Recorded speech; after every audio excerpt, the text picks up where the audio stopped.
Welcome, Age of Vintage Society. Sandra Dee is probably most well known for her titular role in the movie Gidget, and like many actresses at the time, she was pressured by a movie studio to stay thin. She was one of the biggest pin-ups of the 1950s. This pressure would eventually develop into a full-blown eating disorder and a lifelong struggle with pills.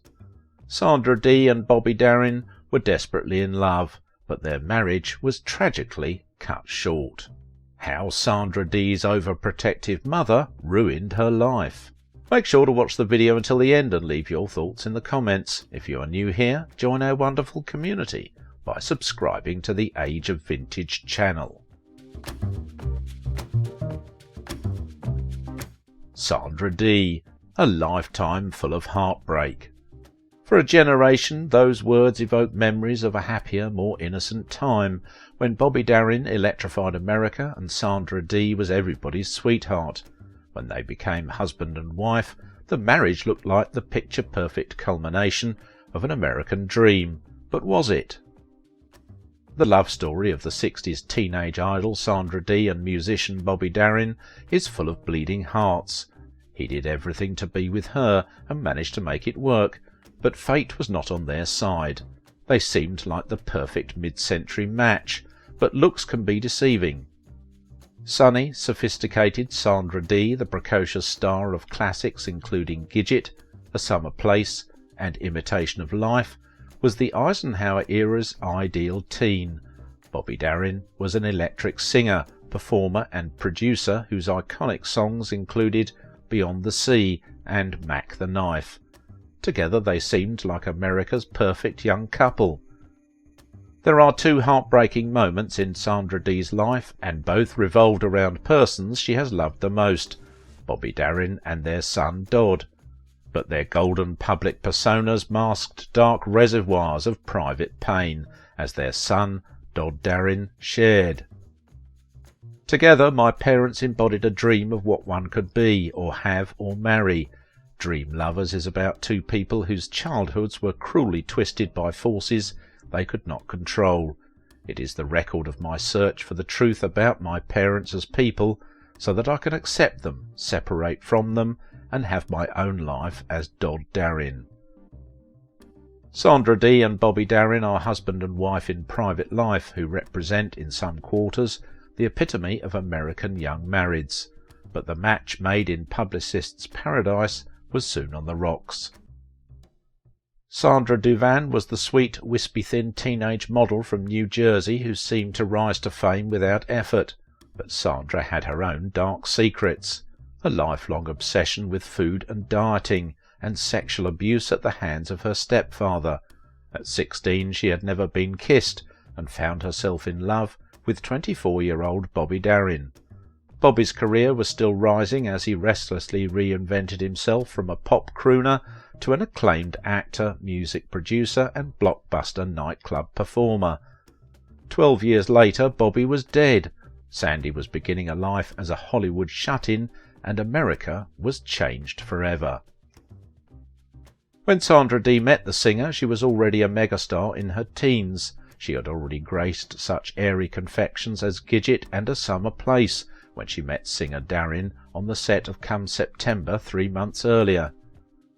The two were in Italy filming, and Dee's ever-present overbearing mum, Mary Duvin, was determined to see that Darin did not have access to her daughter. But the singer was desperate. He told her she would be his wife the moment he introduced himself. Dee, on her part, was unimpressed by the famous Bobby Darin at first sight and despised him, but he sent flowers to her every day for months. Initially, the 24-year-old star's swagger turned Sandra off. She hated me and I loved her, Bobby said of their first meeting, where he presumptuously told Sandra that he planned to marry her. Flustered and with no dating experience, Sandra, then 18, began ignoring Bobby on set. He retaliated by teasing her because any reaction is better than none, he reasoned. Then suddenly one night he turned to Sandra and said, "Have dinner with me tonight." He paused, then added firmly, "Just the two of us." Sandra had told Bobby that she had never had a date with a boy in all her glamorous young life. He would have thought she was lying. If they had said she had never been kissed except on screen, he wouldn't have believed it. But he got the date, and when he brought Sandy back to her mother that night, he told Mary Duvan, "I'm going to marry your daughter, so go along with it." Being of Italian ancestry, he certainly had no intention of breaking up a family relationship, that is a sacred relationship among Italians. Dee's mother Mary advised her to warm up to the singer, who performed jazz, pop, rock and roll, folk, swing and country music. After being forced to go on a date with Darin, Dee said yes and had an extraordinary time. Soon the actress fell in love. However, when they got engaged, her mum got infuriated. By November, when they wrapped up filming and got back to America, he'd won her over and proposed with a giant diamond ring. But her mum fought against their marriage. For one, she could not stand the thought of her teenage daughter getting married. Who would blame her? Bobby Darin marrying Sandra Dee was something the singer wanted more than life itself, and one night in December they said their vows in an intimate ceremony. Sandra confided that she was scared to death. The bride wore a purple cocktail dress, no shoes, and one of America's favourite smiles. The groom a jacket and one of America's favourite snarls. The 10-minute ceremony at music publisher Don Kirshner's Camden, New Jersey home was preceded by a high-speed car chase to elude reporters. But when the smoke cleared on December 1st, 1960, Bobby Darin, 24, and 16-year-old Sandra Dee were man and wife. Mary Duvan refused the invite sent to her and allegedly did everything she could to torment her daughter from then on. Sandra Dee once opened up about the reason her mother, Mary Zook, neglected her and her marriage to Bobby Darin. To Hollywood it was the wedding of the year. However, the truth is, all things are not as they appear. Dee's mother had refused to attend because she did not approve of the wedding. She didn't approve of the groom as well. The star didn't usually differ with her mother, but she's in love, and she wanted to marry Darin. At that point, Mary decided to pack her things and move out of the hotel room they shared. For the very first time in her life, Dee was left entirely alone. "I begged Bobby to marry me," Dee recalled. The roots of Sandra's anxiety lay in the trauma she had suffered at the hands of her stepfather, Eugene Duvan. "While my mother was dating him, he began fondling me. After they got married it got worse," recalled Sandra. Her mother didn't acknowledge it. Sandy had no support at all. Unable to stop the abuse or confide in her mother, Sandra developed a severe eating disorder at age 9. Dee did not tell Darin about the abuse, so when she acted strangely, he didn't know why.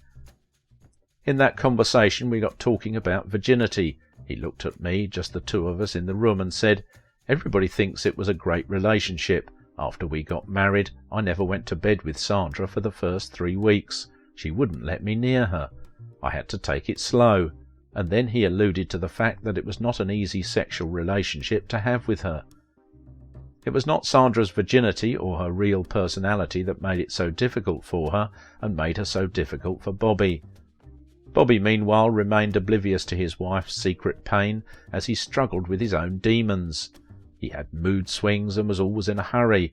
A childhood case of rheumatic fever left Bobby with a premonition that he would die young. It affected everything he did. The marriage did not last. Their tragic divorce came 7 years later after their son Todd was born. Sandra Dee was much too dependent on her mother, and Bobby Darin could not stand it any more. Friends of the singer told the press that the couple had quarrelled over Mary Duvan right before Darin asked for a divorce, which the actress filed for on charges of extreme cruelty, asking for custody of their son. One of Hollywood's greatest love stories came to a bitter end. Sad. Just as in her 1963 split with Bobby, Sandra has her mother to help dry her tears. Yet isn't something different this time? So it was printed, and among the masses of people in the film colony who loved Sandra, it was crying time, for they knew how wretched Sandra must have been to have said that. She wasn't brought up to speak or act like that, but she wasn't brought up to do a lot of things she does now. And as for her and Bobby having smashed up their love boat again, that was really heartbreaking. Because they have been so deeply, wonderfully in love. Because they have everything to stay in love for. because everyone around them has heard Sandra say fervently, "One thing I know for sure, and always will, Bobby's been true to me and always will be." Surely the words of one who loves. Thus at the news people were quick to tag Bobby as the villain, and if their glances conveyed the feeling that Bobby was a 14-carat louse, that was no more than had been said in a syndicated column about him close to the start of his showbiz career. Yet these friends of Sandra's were wrong. Bobby wasn't the villain, and never has been. Sure, he's fiercely ambitious, and his sense of public relations is so lacking that it is practically invisible, but as Bobby says defensively, "They say I have a chip on my shoulder. Who wouldn't? I never expected to live to see my 16th birthday. I didn't even have a father. He died before I was even born. The only person I loved until I met Sandra was my mother, and she died too." Which is true, and exactly the reverse of Sandy's life. She has always had an absolute cocoon of love enveloping her.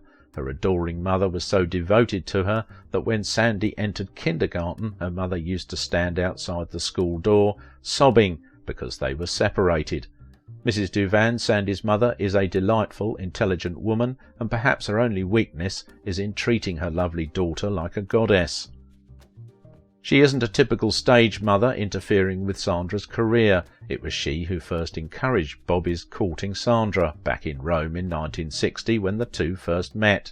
In fact, it was Mary Duvan to whom Bobby first sent flowers, because she had invited him to their suite for a drink.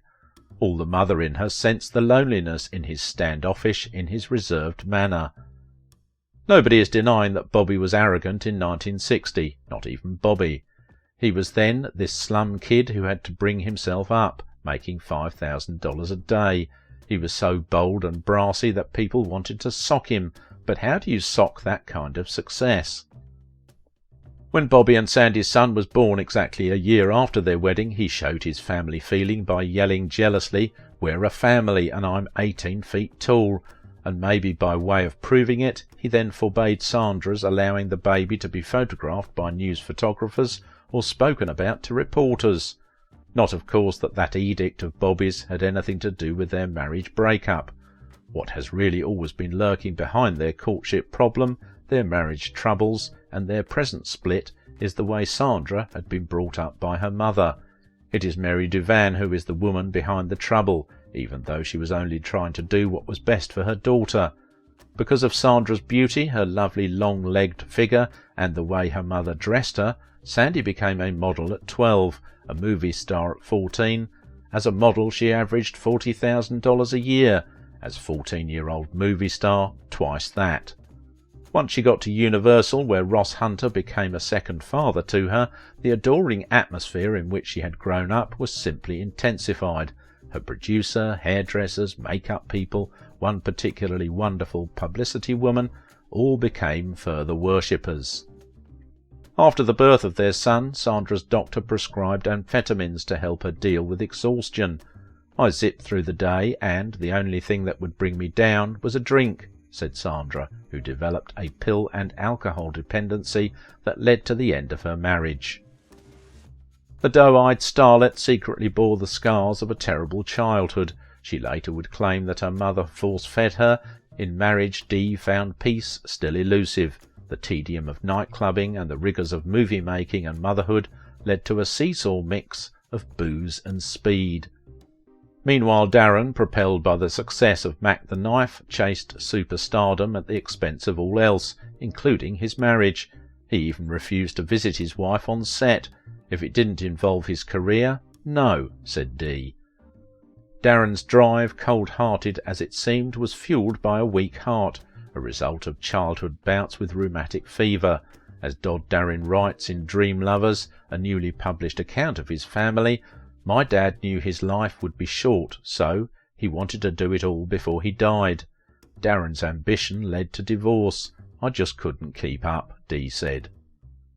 The couple legally parted in 1967, and Bobby married and divorced his second wife in 1973, but he and Sandra remained soulmates.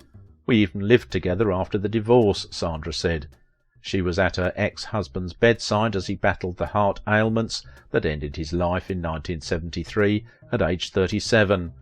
Sandra was very much still in love with him, and he was still in love with her.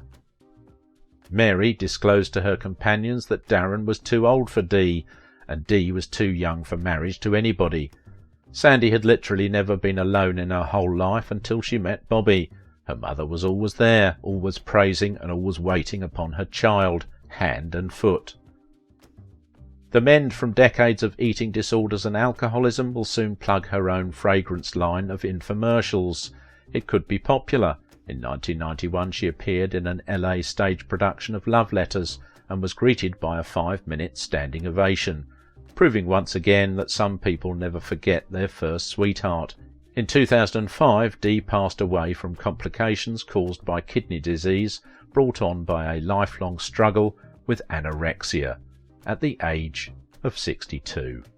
If you liked this video, don't forget to give it a thumbs up, subscribe if you are new here, and if you want to support my work, please visit my Patreon page. Now it is your turn. What do you think about the relationship of Sandra Dee and Bobby Darin?